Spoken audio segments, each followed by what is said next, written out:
আজকে মিনি ব্লগটা খুব স্পেশাল। আজকে দাদাদের অ্যানিভার্সারি। দাদার এখানে আসছে হট করেই, মানে আমাদের এখানে রবীন্দ্র সরোবরে দাদা এসেছিলো, তো দাদা বললো যে এখানে আসছে।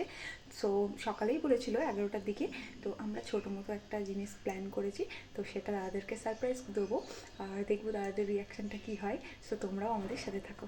আজকে 27শে জানুয়ারি, আর 2024 27শে জানুয়ারি দাদাদের বিয়ে হয়েছিল। ফার্স্ট ম্যারিড অ্যানিভার্সারিটা সবার কাছে খুব স্পেশাল হয়, তো ভেবেছিলাম যে ছোট করেই একটা কিছু সারপ্রাইজ করব, আর ভেবেছিলাম একটু ডেকোরেটও করব, কিন্তু একদম হাতে সময় ছিল না। আর আমরা 11টার সময় যখন শুনেছি দাদারা আসবে, তার মধ্যেই আমরা বেরিয়ে গেছিলাম। বেরিয়ে একটুখানি বাইরে টুকটাক কেনাকাটা করতে গেছিলাম। তারপর ঘরে ফিরতে ফিরতে আমাদের 12টা সাড়ে 12টা বেজে গেছিলো, কোনো কিছু হয়নি। তো আশা করছি দাদাদের এটা খুবই ভালো লেগেছে।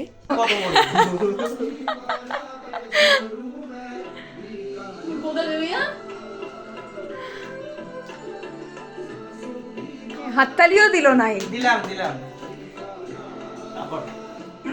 হ্যাপি বার্থডে ভাই। ওই হ্যাপি বার্থডে এটা কাটি, হ্যাপি বার্থডে ওরাই দিয়েছে কাটতে বদমাস। বলে দাও।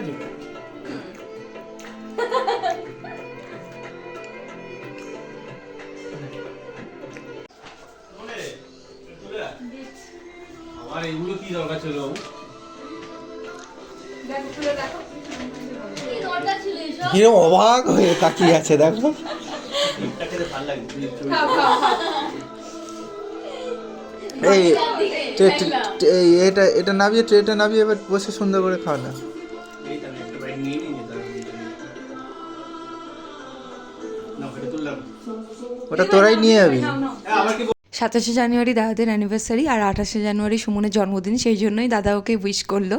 যেহেতু কালকে সুমনের জন্মদিন, আবার কালকেও ঘরে কেক আসবে, সেই জন্য আমরা একটা ছোটো মতনই কেক এনেছিলাম। এবার দাদাদের দাদার যে এটা খুব ভালো লেগেছে ফ্লেভারটা, সেই জন্য ওটা দাদাদেরকে পাঠিয়ে দিয়েছি আমরা।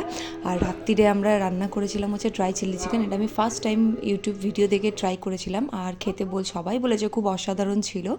এটাই ভেবেছিলাম যে আজকে দাদারা হয়তো ডিনার করে যাবে, ডিনার করে যায়নি, তাড়াতাড়ি 6টার দিকে বেরিয়ে গেছিলো। এটাই দাদাদেরকে প্যাক করে দিয়ে দিয়েছি। সো এই ছিল আজকে আমাদের ভ্লগ। তোমাদের কেমন লাগলো? যদি তোমাদের ভালো লাগে আমার ফেসবুক পেজটা অবশ্যই তোমরা ফলো করতে পারো, আর তোমরা কমেন্টসে দাদা ও দিদিভাইকে অ্যানিভার্সারি উইশ করে দিও। আজকের মতো সবাইকে টাটা, আর আরেকটা নতুন ভ্লগ নিয়ে তোমাদের সাথে দেখা হবে। টাটা।